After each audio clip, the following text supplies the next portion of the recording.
पूर्वी चंपारण के नरकटिया विधानसभा में एआईएमआईएम नेता डॉक्टर शमीमुल हक के द्वारा नरकटिया अधिकार यात्रा के तहत एक कार्यक्रम चलाया गया, जिसमें बत्तख मियां अंसारी, इंजीनियर सैदुल्लाह की यादें ताजा की गई।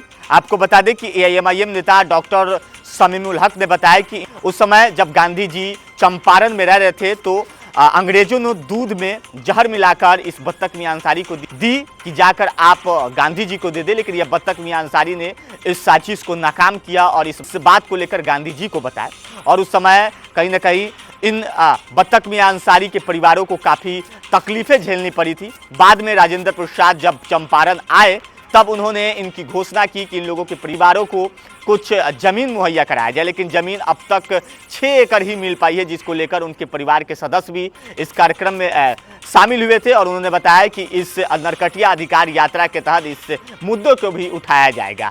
एक तरफ डॉक्टर शमीमुल हक ने बताया कि ये एक विशेष कार्यक्रम 3 दिन का कार्यक्रम चलाया जा रहा है, जिसमें नरकटिया विधानसभा के तमाम क्षेत्रों में लोगों से रूबरू हो पाएंगे। आगे क्या कुछ कह रहे हैं जरा सुनिएगा। आज के कार्यक्रम के बारे में, आज हमारा नरकटिया अधिकार यात्रा की शुरुआत थी और हम लोगों ने आज बंजरिया में अपना कार्यक्रम रखा था।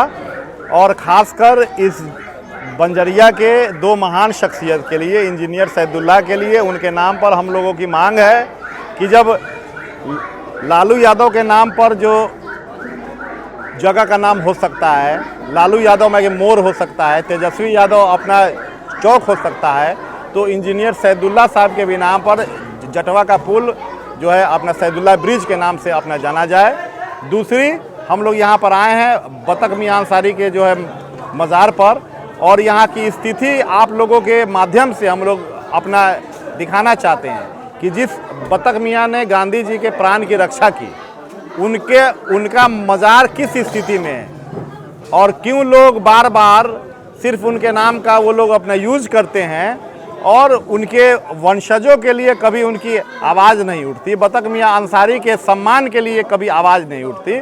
यहाँ तक कि मोतिहारी के रेलवे स्टेशन पर उनके नाम का अपना द्वार था, वो बिना कोई मन वजह बताए, बिना किसी जो है वजह से, किसी साजिश के तहत उसको रातों रात हटा दिया गया। आखिर क्यों? आखिर में कि मुसलमानों के प्रति उनकी ऐसी सोच क्यों है? क्या लग रहा है, चुनाव को लेकर भी ऐसा दौरा आप शुरू किया क्योंकि विधानसभा चुनाव बहुत नज़दीक है? मैं लगातार कई वर्षों से बत्तख मियां अंसारी के लिए आवाज़ उठा रहा हूं, और मैं ही नहीं, हमारे सांसद, हमारे राष्ट्रीय अध्यक्ष बैरिस्टर असदुद्दीन ओवैसी साहब ने रेल मंत्रालय को भी अपना लेटर इशू किया था, लेकिन आज तक रेल मंत्रालय की ओर से किसी तरह का जवाब नहीं आया। तो हम लोग ये जानना चाहते हैं कि ऐसे महान शख्सियतों को आखिर आज़ादी के इतिहास के पन्नों से हटाया क्यों जा रहा है? क्या कहेंगे, विधानसभा चुनाव करीब है और आप ताल भी ठोक रहे हैं जिस विधानसभा में अभी कार्यक्रम। विधानसभा तो हम लोग इंशाअल्लाह हर हाल में लड़ेंगे ही, और सिर्फ मैं लड़ेंगे नहीं बल्कि मैं जीतेंगे ही। और बिहार के कई की विधानसभाओं में ऑल इंडिया मजलिसी इत्तेहादुल मुस्लिमीन की ज़बरदस्त एंट्री हो रही है।